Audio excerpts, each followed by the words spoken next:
Hello friends, welcome you all my YouTube channel automech engineer channel पर आप सभी का मैं एक बार फिर से स्वागत करता हूं।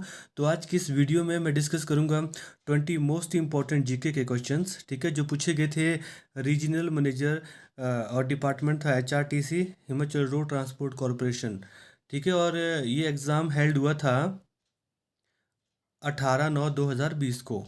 और इसे कंडक्ट करवाया गया था Himachal Pradesh public service commission Shimla ने, ठीक है। इसमें जो 20 क्वेश्चन पूछे गए थे जीके के, काफ़ी इंपॉर्टेंट क्वेश्चन पूछे गए थे। मैंने हर एक क्वेश्चन को काफ़ी डिटेल में समझाने की पूरी पूरी कोशिश की है, ठीक है, ताकि आगे आने वाले जो भी अपकमिंग एग्ज़ाम है, ठीक है, जैसे एई हो गया, एई के जो एग्ज़ाम है मैकेनिकल, सिविल, इलेक्ट्रिकल के लिए, ठीक है, तो इन सभी के लिए ये क्वेश्चन इंपॉर्टेंट रहने वाले हैं। तो चलिए वीडियो को मैं शुरू करता हूँ। तो पहला क्वेश्चन पूछा गया है, in which district of Himachal Pradesh is Kalasar lake. Himachal Pradesh के किस जिले में कालासर लेक है, ठीक है। तो आई थिंक सभी को पता होगा, ये इस क्वेश्चन का राइट आंसर हो जाएगा ऑप्शन नंबर डी, मंडी ज़िले में, ठीक है। तो इसके साथ साथ मैं कुछ एक और ज़िले में मंडी ज़िले की आपको बताता हूँ, जो काफ़ी इंपॉर्टेंट रहने वाली है आगे आने वाले एग्ज़ाम के लिए, ठीक है। तो पहली झील हो गई सुखसर लेक, ठीक है, सुखसर झील, पिछली ही वीडियो में बताया था, ठीक है, सुखसर लेक। एक झील हो गई प्राशर लेक, मैंने अपनी वीडियो में जिक्र किया है, ठीक है। और एक हो गई रिवाल्सर झील, ठीक है। और एक हो गई कामरू नाग या कुमारवा झील, ठीक है। और एक हो गई कुंट भयोग झील, ठीक है।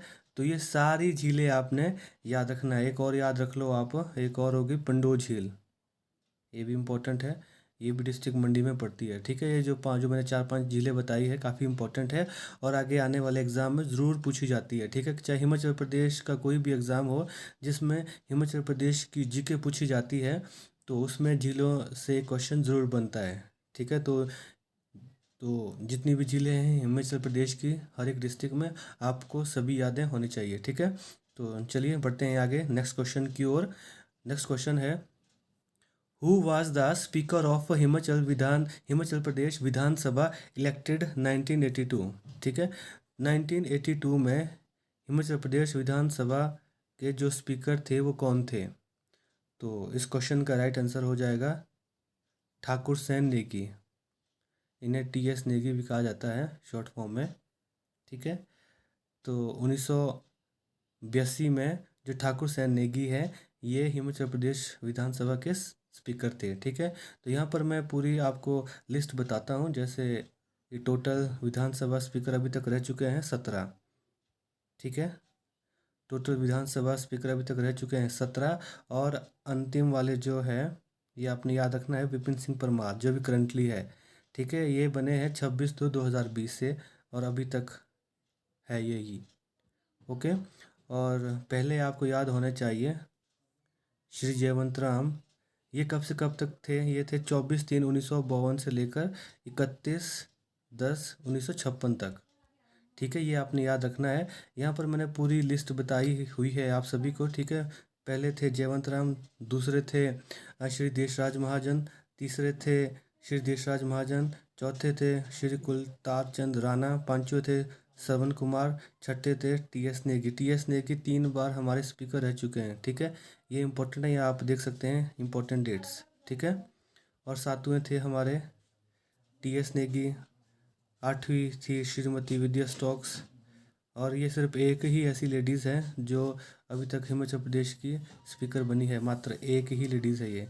उसके बाद है राधा रमन शास्त्री 9वें नंबर के, 10वें पर फिर से आगे हैं टीएस नेगी, 11वें पर है श्री कौल सिंह ठाकुर, 12वें पर है श्री गुलाब सिंह ठाकुर। इनका यहाँ आप देख सकते हैं, आप इनका स्क्रीनशॉट भी ले सकते हैं। 13वें पर थे गंगूराम मुसाफिर, 14वें पर थे श्री तुलसीराम, 15वें पर थे श्री ब्रिज बिहारी लाल बुटेल, ठीक है। 16वें पर थे श्री राजीव बिंदल और 17वें पर, ये मैंने अभी आपको बता दिया, जो भी करंट टाइम में है, इंपॉर्टेंट है, पूछा जा सकता है आपको आगे आने वाले एग्जाम में, ठीक है। तो विपिन सिंह परमार 17वें हैं, ठीक है, ये आपने याद रखना है। तो इस क्वेश्चन पूछा गया था आपसे कि 1982 में कौन थे, तो आप यहाँ पर देख सकते हैं 1982 आप देख सकते हैं यहाँ पर 1982 में कौन थे, तो ये टी एस नेगी थे। ठीक है, आप चाहे इस वाली 1982 को आप ले सकते हैं, आप चाहे इस वाले 1982 को ले सकते हैं। ठीक है, तो टी एस नेगी ही आएगा। बढ़ते हैं आगे। नेक्स्ट क्वेश्चन है क्वेश्चन नंबर 3।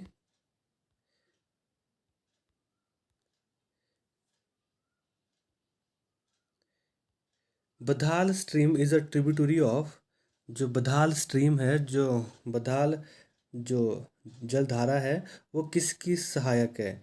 ठीक है, तो ये क्वेश्चन काफ़ी इम्पोर्टेंट है। ठीक है, और हर एक एग्ज़ाम में ये क्वेश्चन पूछा जा रहा है। अभी जो मैंने लास्ट के 2-3 जो जी के क्वेश्चन पूछे थे, उसमें भी मैंने आपको ये बताया था। ठीक है, उसमें पूछा गया था तांतगिरी। ठीक है, तांतगिरी किसकी ट्रिब्यूटरी थी। ओके, तो यहाँ पर बात की है बधाल की, तो बधाल किसकी है, तो बधाल भी है रावी नदी की ट्रिब्यूटरी। ठीक है, जो बधाल स्ट्रीम है। इसके साथ साथ आप याद रख सकते हैं जो तांतगिरी है, ये भी रावी नदी की सहायक नदी है। सियोल है, ये भी रावी नदी की सहायक नदी है। बैरा हो गई, ये भी रावी नदी की सहायक है। ठीक है, तो ये आपने याद रखना है जो मैंने आपको अन्य ट्रिब्यूटरी बताई है। ओके, तो रावी नदी के बारे में मैंने आपको पिछली वीडियो में बता दिया था। ठीक है, ये निकलती है बड़ा भंगाल से, और ये कहाँ पड़ा, ये पड़ा डिस्ट्रिक्ट कांगड़ा में। ठीक है, और रावी का अगर हम वैदिक नाम की बात करें तो वैदिक नाम है रावी का परुशनी। ठीक है, और संस्कृत नाम की बात करें तो संस्कृत नाम है रावी का इरावती। याद रखना आपने। आगे बढ़ते हैं। आगे है question number 4। Where is Mrikula Devi temple. Mrikula Devi temple Himachal Pradesh में कहाँ है। ठीक है, तो ये सभी को पता होगा, ये है उदयपुर में। ठीक है, ये जो उदयपुर है, ये कहाँ पड़ा, ये पड़ा लाहौल एंड स्पीति में। ओके, और इसे किसने बनाया था, तो इसे बनाया गया था अजय वर्मन के द्वारा। इम्पोर्टेंट फैक्ट भी आप याद रख सकते हैं। ओके, बढ़ते हैं आगे। नेक्स्ट क्वेश्चन पूछा गया है, in which year did Kinnaur become a district. In which year did Kinnaur become a district. Kinnaur district कब बना। ठीक है, या किन्नौर जिला कब बना, तो किन्नौर बना 1960 में। याद रखना इंपॉर्टेंट है, किन्नौर बना 1960 में। बाकी ऑप्शन की बात करते हैं 1972 में। 1972 में 3 जिलों का निर्माण हुआ, या 3 जिले बनाए गए। कौन कौन से बने। ठीक है, एक हो गया ऊना, 1972 की बात कर रहा हूँ मैं। ठीक है, एक हो गया ऊना। ठीक है, एक हो गया हमीरपुर। ठीक है, ये भी इम्पोर्टेंट है। और एक हो गया सोलन। तीनों इम्पोर्टेंट है, ये 1972 में कंस्ट्रक्ट किए गए। 1963 की बात करें, 1963 में एक जिला बना, वो कौन था, वो था अपना कुल्लू जिला। ठीक है, और 1954, ये तो आई थिंक सभी को पता होगा, ये हिमाचल प्रदेश का 5वां जिला बना। और ये जिला कौन सा था, ये था बिलासपुर। ठीक है, इतना आपने इस क्वेश्चन से याद रखना है। और इस क्वेश्चन की बात करें, इस क्वेश्चन से आपने याद रखना है किन्नौर कब बना था, 1960 में। फिर आगे बात करते हैं क्वेश्चन नंबर 6 की। Which pass joins Kinnaur and Garhwal. Which pass joins Kinnaur and Garhwal. तो किन्नौर और गढ़वाल को जोड़ने वाला जो पास है वो है शिंका पास। कौन सा पास है, शिंका पास। ठीक है, याद रखना आपने। और बाकी हम इसकी बात करते हैं, तालंग की बात करते हैं। ये जो तालंग है, ये जोड़ता है कांगड़ा और चंबा को आपस में। ठीक है, और जो कुक्ति है, इसको तो हम काफ़ी टाइम से पढ़ते ही आ रहे हैं। आई थिंक आपको याद हो गया होगा, हर एक एग्ज़ाम में ये जो कुक्ति है ये रिपीट हो रहा है। ठीक है, ये जो कुक्ति है, ये कुक्ति कनेक्ट करता है लाहौल और भरमौर को।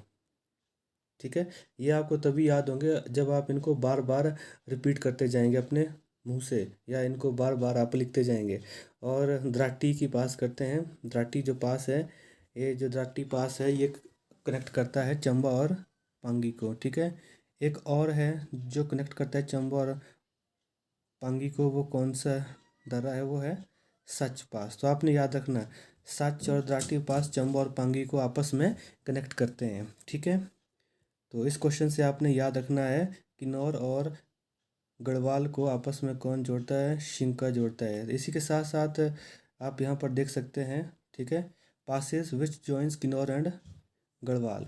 तो शिंका पास हो गया, ठीक है, जो क्वेश्चन में पूछा गया था, और बुरुआ पास हो गया। इसके साथ साथ आपने बुरुआ को भी याद रखना है। रूपी पास हो गया, नलगांव पास हो गया, कामी लगा पास हो गया, लामखगा पास हो गया, छारंग पास हो गया और बुरसा पास हो गया। ये सारे जो पास है, ये सारे पास कनेक्ट करते हैं किन्नौर को गढ़वाल से, किन्नौर को गढ़वाल से। ये आपने याद रखना है, वेरी वेरी इंपॉर्टेंट है। अगर अभी शिंका पूछा गया है, कल के लिए बुरुआ पूछ सकते हैं, रूपी पूछ सकते हैं, नलगांव, कामीलागा, लामखागा, छारंग, बोरसा। आप स्क्रीनशॉट ले सकते हैं और डेली इनको रिपीट कर सकते हैं, ठीक है। इसीलिए मैंने इसकी एक अलग से लिस्ट बनाई है। तो बढ़ते हैं आगे नेक्स्ट क्वेश्चन की ओर। Next question, question number 7। At which place in Kangra district of Himachal Pradesh there is a rabbit breeding farm? तो कांगड़ा डिस्ट्रिक्ट के किस इलाके में जो रैबिट ब्रीडिंग फार्म है वो हमें बतानी है। तो ये है ऑप्शन नंबर बी, कंदवाड़ी में, ठीक है। कहाँ पर है? कंदवाड़ी में। तो ये कहाँ पड़ा? डिस्ट्रिक्ट कांगड़ा डिस्ट्रिक्ट में, ओके। ये आपने इस क्वेश्चन से ये आपने याद रखना है। इसको हम और बोल सकते हैं अंगोरा, अंगोरा भी हम इसको बोलते हैं, अंगोरा रैबिट ब्रीडिंग फार्म। ये भी आपने याद रखना, इसी को बोलते हैं अंगोरा, ओके। तो इस क्वेश्चन से आपने ये इन्फॉर्मेशन याद रखनी है। आगे बढ़ते हैं, आगे दिया गया है question number 8। In which district of Himachal Pradesh is Gasauta fair held? तो जो गसौता फेयर है ये हिमाचल प्रदेश के किस ज़िले में लगता है? तो ये भी सभी को आता होगा, ये लगता है हमीरपुर डिस्ट्रिक्ट में, ठीक है। तो ये भी आपने याद रखना है। इसके साथ साथ हमीरपुर डिस्ट्रिक्ट में एक होली फेयर भी लगता है, ठीक है, सुजानपुर में लगता है ये, ठीक है। और ये जो सुजानपुर है ये कहाँ है? ये है डिस्ट्रिक्ट हमीरपुर में। एक हमीर फेस्टिवल हो गया, हमीरपुर से हमीर फेस्टिवल हो गया एक, ठीक है। और एक बाबा बालकनाथ फेयर, ठीक है, जहाँ बाबा बालकनाथ टेम्पल है तो वहीं पर ही लगता है बाबा बालकनाथ, बाबा बालकनाथ फेयर लगता है वहीं पर, ठीक है। ये कहाँ पर है? ये है दियोट सिद्ध में। जो बाबा बालकनाथ टेम्पल है ये है दियोट सिद्ध में, और वहीं पर लगता है ये बाबा बालकनाथ फेयर, ओके। इतना आपने इस क्वेश्चन से याद रखना है। आगे बढ़ते हैं, question number 9। Which place in Kangra district is known for rock cut temples? ये क्वेश्चन भी इम्पोर्टेंट है। तो कांगड़ा का जो मशहूर है, ठीक है, ये जाना जाता है रॉक कट टेम्पल के लिए, ठीक है। और ये जो रॉक कट टेम्पल है इसे हालांकि बोलते हैं मसरूर रॉक कट टेम्पल, ठीक है। इसे बनाया गया था शिखर शिखर शैली में, ठीक है, शिखर स्टाइल में इस मंदिर का निर्माण किया गया है। और कब किया गया था? इसे किया गया था 7वीं 8वीं शताब्दी में, ओके। अगर आपको कई बार ऑप्शन में ये आ जाता है कि दूसरी दूसरी तीसरी शताब्दी या छठी सातवीं शताब्दी या 7वीं 8वीं शताब्दी, तो आपने 7वीं 8वीं शताब्दी करना है। कई बार ये आ जाता है जैसे चौथी शताब्दी, 5वीं शताब्दी, 7वीं शताब्दी, 8वीं शताब्दी, तो आपने करना है 8वीं शताब्दी में, ठीक है। कई बार ये क्वेश्चन पूछा गया है तभी मैं आपको बता रहा हूँ, दोनों तरीके से ये वाला क्वेश्चन पूछा गया है। तो इस क्वेश्चन से आपने इतनी इन्फॉर्मेशन याद रखनी है। आगे बात करते हैं क्वेश्चन नंबर 10 की। शिकारी देवी सेंचुरी इज़ नियर? तो जो शिकारी देवी जो अभ्यारण्य है वो कहाँ पर है? तो ये तो सभी को पता होगा, तो ये है सुंदरनगर के नज़दीक, ओके। याद रखना है, इम्पॉर्टेंट है। तो अब हम आगे बात करते हैं, ये तो 10 क्वेश्चन हो गए हिमाचल प्रदेश की जीके के, ठीक है, काफ़ी अच्छे क्वेश्चन पूछे गए थे। आगे हम बात करेंगे नेशनल और इंटरनेशनल लेवल की जीके की, ठीक है। तो पहला ही क्वेश्चन पूछा गया है, हु डिस्कवर्ड एक्सरे? एक्सरे की खोज किसने की थी? तो एक्सरे की खोज की थी रोंटजन ने, किसने की थी? रोंटजन ने। कब की थी ये की थी 1895 ईस्वी में। इस क्वेश्चन से आपने ये दोनों बातें याद रखनी है। या तो पूछते हैं डिस्कवरी कब की थी, या पूछते हैं कि खोज कब की गई थी। तो कब की गई थी? 1895 में। ओके, आगे बढ़ते हैं।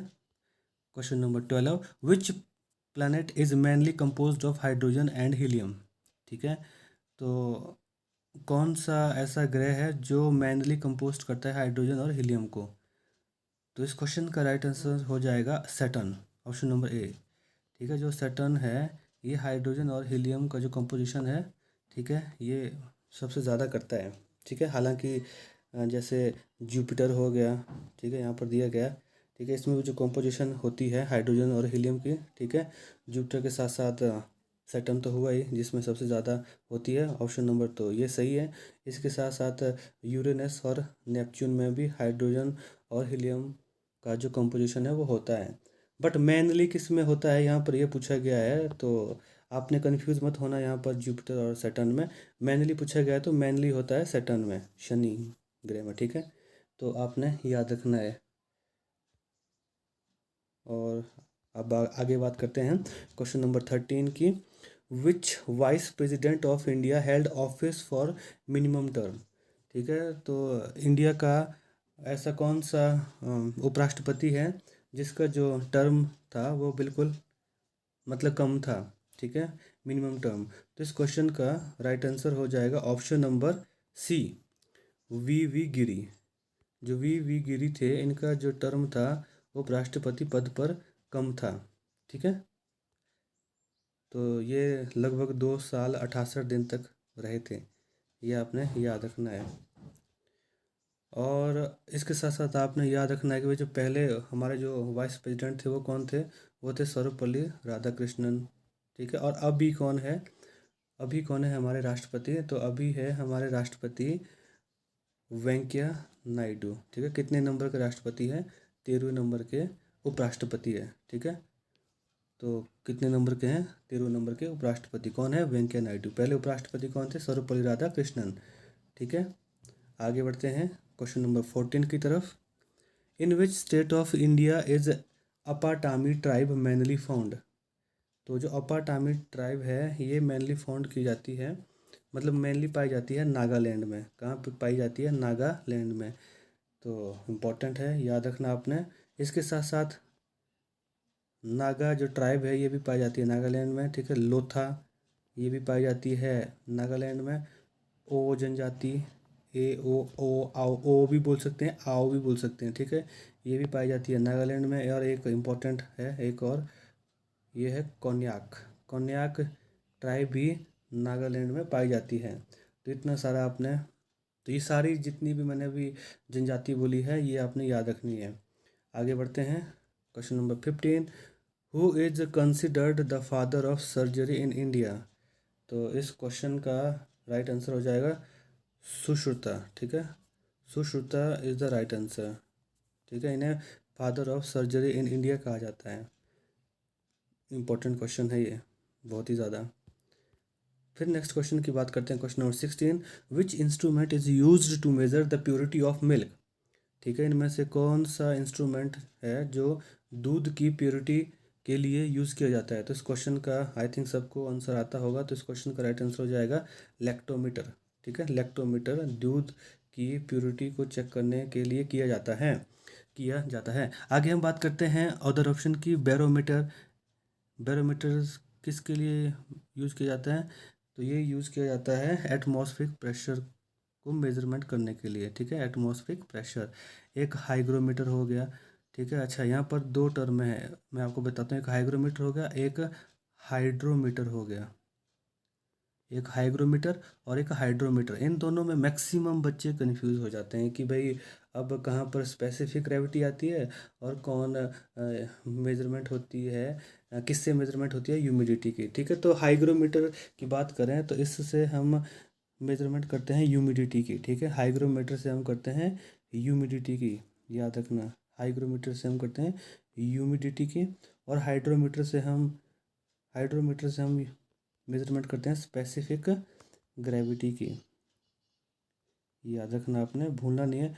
और यहाँ पर ओडोमीटर पूछा गया है। ओडोमीटर किसके लिए यूज़ होता है, किसके मेजरमेंट के लिए यूज़ होता है, तो ये होता है डिस्टेंस मेजरमेंट के लिए। तो जैसा कि आपने देखा होगा कि हम 5 किलोमीटर चले, 6 किलोमीटर चले, तो ये मेजरमेंट होती है ओडोमीटर के द्वारा। एक स्पीडोमीटर भी होता है, एक स्पीडोमीटर भी होता है। स्पीडोमीटर होता है जैसे आपके पास गाड़ी है, तो गाड़ी में एक सुई होती है, जैसे ऑल्टो गाड़ी होती है उसमें लगभग 180 तक दिया होता है, और जैसे 240 तक। तो जैसे जैसे सुई की जो स्पीड बढ़ती है, जैसे 30 गई, 60 पर गई, 80 पर गई, तो वो जो सुई जाती है वो स्पीडोमीटर की वजह से जाती है, ठीक है। तो जो स्पीडोमीटर है उससे हम मेजरमेंट करते हैं, जो जो मतलब जो सुई जाती है, ठीक है, स्पीड की जो सुई जाती है, ठीक है, उसे मेजरमेंट करते हैं हम स्पीड। और ओडोमीटर से करते हैं डिस्टेंस। मैं बता दिया आपको, एक बार फिर से रिपीट करता हूँ। बैरोमीटर हम यूज़ करते हैं एटमॉस्फेरिक प्रेशर को मेजरमेंट करने के लिए। इलेक्ट्रोमीटर तो ऑब्वियसली बात है मिल के लिए। और हाइग्रोमीटर, हाइग्रोमीटर हम यूज़ करते हैं ह्यूमिडिटी मेजरमेंट करने के लिए। और हाइड्रोमीटर करते हैं हम स्पेसिफिक ग्रेविटी के लिए। और ओडोमीटर हम यूज़ करते हैं डिस्टेंस के लिए। याद रखना ये सभी। आगे बढ़ते हैं। आगे है question number 17। Where is the head quarter of south central zone of Indian railway. ठीक है, तो south central zone of Indian railway कहाँ पर है, तो ये है सिकंदराबाद में। तो रेलवे के जितने भी जोन है वो आप सभी को याद होना चाहिए, पूछ सकते हैं कभी भी। तो जैसे यहाँ पर मैंने एक लिया है, एक इमेज ली है। तो जैसे यहाँ पर सेंटर है, तो सेंट्रल में आ गया मुंबई। अब देखो यहाँ पर पूछा गया है, जैसे मैं आपको बताता हूँ। यहाँ हो गया, यहाँ हो गया ईस्ट, यहाँ हो गया वेस्ट, यहाँ हो गया नॉर्थ, और यहाँ हो गया साउथ। अब पूछा क्या है, where is the head quarter of south central. South तो ये हो गया, साउथ सेंट्रल की बात, यहाँ की बात की है, ठीक है। अब देखो ईस्ट में क्या पड़ता है, कोलकाता, ठीक है। वेस्ट में क्या पड़ता है, मुंबई, ठीक है। नॉर्थ में क्या पड़ता है, दिल्ली। और साउथ में क्या पड़ता है, चेन्नई। ये तो हमारे बिल्कुल जो कॉर्नर के हो गए हैं उनके जोन हो गए। अब जैसे अगर यहाँ पर ईस्ट सेंट्रल पूछ सकते हैं, या फिर नॉर्थ सेंट्रल पूछ सकते हैं, या वेस्ट सेंट्रल पूछ सकते हैं, बट हमें इस क्वेश्चन में पूछा गया है साउथ सेंट्रल, साउथ सेंट्रल। तो यहाँ पर आया सिकंदराबाद, ये आपने याद रखना, ठीक है। यहाँ पर आप देख सकते हैं सिकंदराबाद, ठीक है। ईस्ट सेंट्रल क्या है, इलाहाबाद, इस तरह से। मुंबई सेंट्रल क्या होगा, जबलपुर। कोलकाता सेंट्रल क्या होगा, हाजीपुर, ठीक है। तो इस तरीके से आपने इस क्वेश्चन को याद रखना है। आगे बढ़ते हैं। Question number 18। Birju Maharaj is an. Birju Maharaj आपने देखा होगा, ये एक डांसर थे, टीवी पर आपने जरूर देखा होगा। नेक्स्ट बात करते हैं question number 19। Who is the author of a tale of two cities. इस क्वेश्चन का राइट आंसर हो जाएगा चार्ल्स डिकेंस। इंपॉर्टेंट क्वेश्चन है ये भी। नेक्स्ट बात करते हैं question number 20। Around which year was entry of women officer in the Indian army started. ठीक है, तो इंडियन आर्मी में जो वुमेन ऑफिसर की एंट्री है कब से शुरू की गई थी, तो ये शुरू की गई थी 1992 से, ठीक है। 1992 से भर्तियां शुरू हो गई थी वुमेन ऑफिसर की इंडियन आर्मी में। ओके, तो ये थे 20 मोस्ट इम्पॉर्टेंट क्वेश्चन जो पूछे गए थे रीजनल मैनेजर में, ठीक है। तो ये क्वेश्चन आपको काफ़ी हेल्पफुल रहेंगे आगे जो भी एग्ज़ाम आएंगे। मैं आपको बार बार कह रहा हूँ कि जो मैं इन क्वेश्चन को, जितने भी मैं अपनी वीडियो में इन क्वेश्चन को लेकर आ रहा हूँ, ये सारे क्वेश्चन इंपॉर्टेंट है, और आप इन क्वेश्चन को आप ज़रूर लगाइएगा, काफ़ी हेल्पफुल रहेंगे। और ये सारे क्वेश्चन आपको आगे जो Himachal Pradesh public service commission Shimla की तरफ से एग्ज़ाम होंगे उन सभी एग्ज़ामों के लिए महत्वपूर्ण है, ठीक है। तो चलिए अब मैं मिलता हूँ आपसे नेक्स्ट वीडियो में। अगर कोई भाई नया है मेरे चैनल पर, तो मेरे इस वीडियो को लाइक करें और मेरे चैनल को सब्सक्राइब कर लें, ठीक है। तो चलिए मिलते हैं नेक्स्ट वीडियो में। Thank you.